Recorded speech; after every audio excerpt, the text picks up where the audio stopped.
سہون شریف میں وفاقی انتظامیہ کی نااہلی کے باعث سہون ریلوے اسٹیشن تباہ ہو گیا۔ مزید احوال بتا رہے ہیں نمائندہ N24 نیوز HD رشید علی۔ جی رشید بتائیے گا۔ جی بالکل، اس وقت موجود ہے سہون شریف ریلوے اسٹیشن پہ۔ یہاں پہ وفاقی حکومت کی نااہلی کی وجہ سے جو ریلوے اسٹیشن بالکل تباہ ہو چکا ہے۔ مزید یہاں پہ انتظامیہ بھی ہمارے ساتھ موجود ہے اور سفر کرنے والے زائرین بھی موجود ہے۔ ہم ان سے جانتے ہیں مزید کیا کہنا ہے اس حوالے سے۔ کراچی سے آئے، ابھی جا رہے کراچی واپسی۔ پانی پینے کا، باقی تو واش روم کا کوئی سسٹم نہیں، سارے گندگی والے۔ تو صاف ستھرا چیز ہونا چاہیے، صاف ستھرے واش روم ہونا چاہیے۔ کچھ نہیں ہے، گند ہے، سارا دن پیسے لے رہے ہیں ادھر، بس 5 منٹ میں 10 روپے دیو۔ ابھی ٹرین جو ہی آئیں گی 3 بجے، جائیں گے جام شورو۔ کہاں سے آئے ہو؟ وعلیکم السلام، میرا نام شہزاد ہے، جام شورو جا رہا ہوں ابھی 3 بجے والی۔ اچھا، انتظام پتہ نہیں ہے مجھے، میں پہلے چکر جا رہا ہوں، کچھ بھی نہیں دکھائی دے رہا ہے۔ تو حکومت کو کیا اپیل کرنا چاہتے ہو؟ حکومت کو یہ اپیل کرنا چاہتا ہوں کہ یہاں واش روم بنایا جائے اور جو سہولت نہیں ہے وہ بنایا جائے۔ وعلیکم السلام، نام سے محمد یامین۔ اور یہاں پہلے ٹرینیں زیادہ تھی، ابھی پہلے تھی سمجھو کہ 4 ٹرینیں، ابھی جو ہے 2 چل رہی ہیں۔ پہلے تو کرونا کی وجہ سے بھی کافی فرق پڑا ہے، کرونا تھی اسی وجہ سے گاڑیاں کم چلی نہیں تھی، بند تھی۔ پھر ایک پیسنجر چلی، پھر اپنا بولان میں ابھی 1 مہینہ ہو گیا ہے وہ چلی ہے۔ ہاں بالکل جو واش روم نہیں ہے یہاں، وہ بھی بولا ہوا ہے۔ اب بتاؤ، پوچھیں گے ان سے، افسروں سے، اپنا DN صاحب ہے ہمارا، وہ بتا رہا تھا کہ بنوا کے دیں گے۔ اور اپنا پانی کا بھی مسئلہ ہے، یہاں پانی بہت جو ہے شارٹ ہے۔ یہ نااہلی کا چکر نہیں ہے، یہ پبلک جو ہے ہمارا جو ہے، جیسے یہاں سے تاریں جا رہی ہیں، وہ تاریں کاٹ دی ہیں، اب ان کی تاروں کی وجہ سے یہ بند پڑا ہے۔ بنائیں گے تو صحیح افسر، لیکن ابھی بہت لمبا چکر ہے ان کا۔ تاریں جو ہے لگاتے ہیں کاٹ جاتے ہیں، لگاتے ہیں کاٹ دیتے ہیں۔ کیا کرنا چاہیے اب؟ یہ پبلک ہے، باہر کی کو ادھر کی تو نہیں ہے جو وہ کرے گا، باہر کی پبلک ہے جو چوری کر کے لے جاتے ہیں کیبل کاٹ کے، ان کو کیا کر سکتے ہیں؟ سر کو ہم یہ کہیں گے کہ بھئی یہاں کی سہولت کے لیے پانی کا کوئی بندوبست ہو جائے، پانی ہو جائے، اور واش روم پبلک کے لیے نہیں ہے۔ یہ پڑے ہوئے ہیں بہت عرصے سے، لیکن ان کے دروازے کاٹ کے ختم ہو گئے، اور یہ نئے کو ہمیں بنا کے دیں، پانی کی سہولت دیں۔ نہیں تو یہ تو بڑے عرصے سے بند ہیں۔ اب ایک تو کرونا کی وجہ سے بند ہوئی تھی خوشحال خٹک، ابھی یہ ہو سکتا ہے چلائیں، بولا ہے کہ چلانے کی امید ہے، چلے گی انشاءاللہ۔ جی رشید، بہت شکریہ اپڈیٹ کرنے کا۔ نمائندہ علی عثمان کی رپورٹ کے مطابق وزارت پنجاب شکایات سیل کے چیئرمین منیر حسین چاہل کا مری میں شدید برفباری اور طوفانوں کے باعث گاڑیوں میں پھنس جانے سے قیمتی جانوں کے نقصان پر دکھ اور اظہار افسوس۔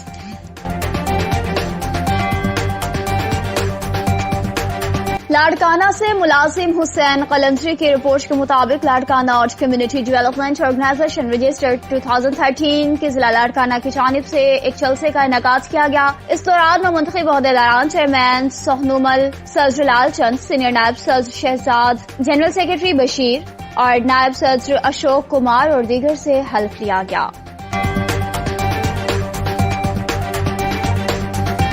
ناروال سے نمائندہ علی عثمان کی رپورٹ کے مطابق شکرگڑھ کی فیملی چھوٹے بچوں کے ساتھ مری میں ٹریفک میں پھنس گئی۔ فیملی نے وزیر پنجاب سے مدد کی اپیل کر دی، کہا کہ 35 گھنٹے سے مری میں ٹریفک میں پھنسے ہوئے ہیں۔ وزیر پنجاب سردار عثمان گستار سے اپیل ہے کہ یہاں سے نکالا جائے۔ پنڈادن خان سے اپڈیٹ کرتے چلیں۔ ایوان عدل پنڈادن خان میں بار کے الیکشن کا انعقاد، تفصیلات جانتے ہیں وہاں پر موجود نمائندہ N24 نیوز HD منتظر مہدی سے۔ جی منتظر مہدی۔ جی بالکل، میں اس وقت موجود ہوں ایوان عدل پنڈادن خان میں، جہاں پہ 2022 کے لیے الیکشن کا انعقاد جاری ہے۔ پنڈادن خان بار میں ووٹوں کی تعداد تقریباً 98 ہیں، جو کہ مسلسل ابھی کاسٹ ہو رہے ہیں۔ ادھر اس وقت جو مقابلہ ہے وہ چودھری خضر حیات بون ایڈوکیٹ اور مرزا مظہر محمود ایڈوکیٹ کے درمیان ہے۔ اب یہ 5 بجے تک رزلٹ کی توقع ہے، دیکھتے ہیں کیا ہوتا ہے۔ جی منتظر مہدی، بہت شکریہ اپڈیٹ کرنے کا۔ مری اور گلیات میں بچے بوڑھے جوان خواتین ہزاروں کی تعداد میں پیدل سفر کرنے پر مجبور. تفصیلات جانتے ہیں ایبٹ آباد سے افضال احمد اوان کی اس رپورٹ میں. جی افضال بتائیے گا کیا تفصیلات ہیں؟ جی بالکل. مری میں پھنسے بچے بوڑھے جوان خواتین اور ہزاروں کی تعداد میں صبح سے پیدل سفر کر رہے ہیں. پنڈی کی طرف جاتے ہوئے انتظامیہ اور پنجاب حکومت کی نااہلی کا منہ بولتا ثبوت ہے. کیا ان لوگوں کے لیے انتظامیہ کی طرف سے ٹریفک کا بندوبست نہیں کیا جا سکتا تھا؟ کیا ان سیاحوں کے لیے، ان مجبور لوگوں کے لیے پنجاب حکومت 5-7 بڑی بس کوچ کا انتظام نہیں کر سکتی تھی؟ یہ لوگ اپنی گاڑیاں چھوڑ کر پیدل واپس جانے پر مجبور ہو گئے. کچھ سیاحوں سے میری بات ہوئی، ان کا کہنا تھا کہ پہلی بات کہ گاڑی نہیں مل رہی، اور جو مل بھی رہی ہے تو وہ ایک بندے سے 1000 روپے مانگ رہے ہیں، جو کہ بالکل ناجائز اور لوگوں سے ناجائز فائدہ اٹھا رہے ہیں. ہزاروں کی تعداد میں سیاح اور مقامی لوگ صبح سے میلوں سفر طے کرتے ہوئے باراکو تک پیدل سفر کرنے پر مجبور. ابھی بھی مسلسل لوگوں کا سفر پیدل جاری ہے، جس کی وجہ سے ابھی تک کوئی اتنا مؤثر کوئی انتظام نہیں کیا گیا. جو باہر سے آئے ہوئے سیاح ان کے لیے کچھ بہتر اقدام کیے جائیں. Afzal Ahmed Awan, NAN 24 news, Abbottabad. جی افضال بہت شکریہ اپڈیٹ کرنے کا. ٹنڈولا ہیار سے اپڈیٹ کرتے چلے. ہر سال کی طرح 2022 کو بھی سندھ پریس کلب ٹنڈولا ہیار میں سالانہ پریس کلب کی باڈی کے الیکشن ہوئے. الیکشن کی شروعات تلاوت کلام پاک سے کی گئی. پریس کلب کے نمائندے بنا مقابلہ منتخب ہوئے، جس میں صدارتی عہدے پر بنا مقابلہ سینئر صحافی GM پتافی، صدر سینئر نائب صدر روشن علی اریسر، نائب صدر میر حسن لاشاری، جنرل سیکرٹری علی حسن کھوسو، جوائنٹ سیکرٹری اور دیگر بھی منتخب ہوئے.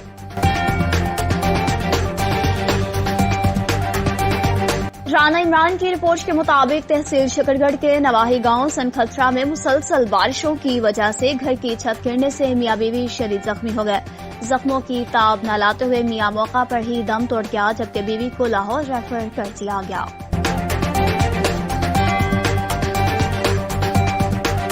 ذیشان مغل کی رپورٹ کے مطابق الیکشن پولنگ ڈے سیشن کوچ بار گجرانوالہ میں رانا بلاول خان، صدر مسلم لیگ نون PP باسر، chief wing Chaudhry Faraz, advocate Malik Noman Awan, advocate Malik کاشتر Awan, deputy general secretary PP باسر، چیف ونگ چودھری اظہر محمود اور دیگر بھی موجود.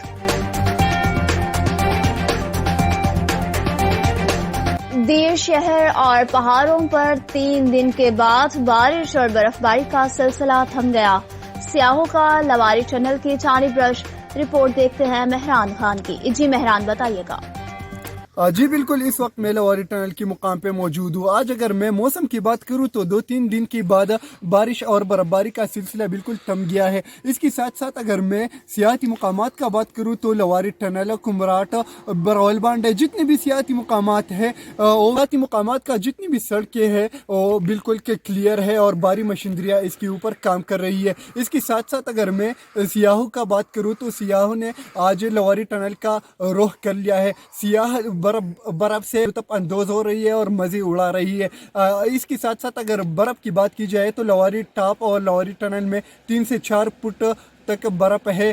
دیر شہر کی بات کی جائے تو وہاں پر 3-4 انچ برف پڑا ہے. لواری ٹنل کی طرف جتنے بھی سیاح آنا چاہتے ہیں ان کے لیے ضروری ہے کہ گرم کپڑوں اور گرم جوتوں کے ساتھ ساتھ سنو چین کا استعمال ضرور کریں. جی مہران بہت شکریہ اپڈیٹ کرنے کا.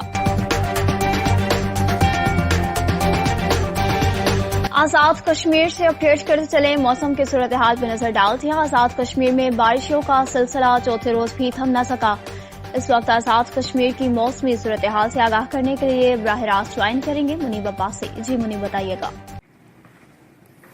جی بالکل، اس وقت میں موجود ہوں آزاد کشمیر میں، اور آزاد کشمیر میں جو بارشوں کا سلسلہ ہے وہ آج چوتھے روز میں داخل ہو چکا ہے. اس کے ساتھ ہی آزاد کشمیر میں جو سردی کی شدت میں بھی کافی اضافہ دیکھنے کو مل رہا ہے، اور آزاد کشمیر کے تمام بلند علاقے پیر چناسی، ہٹیاں بالا اور سودن گلی، نیلم ویلی نے بھی اس وقت برف کی جو ہے وہ سفید چادر اوڑھ لی ہے. اس کے ساتھ ہی جو وادی لیپا، وادی نیلم ویلی اور تمام بلند علاقوں کا جو آزاد کشمیر کے دارالحکومت مظفر آباد سے زمینی راستہ بھی منقطع ہو رہا ہے، اور SDMA کی جانب سے جو غیر ضروری سفر ہے اسے بھی اجتناب کرنے کی ہدایت کی گئی ہے. جی منی بہت شکریہ کہ آپ ہمارے ساتھ کال لائن پر موجود رہے.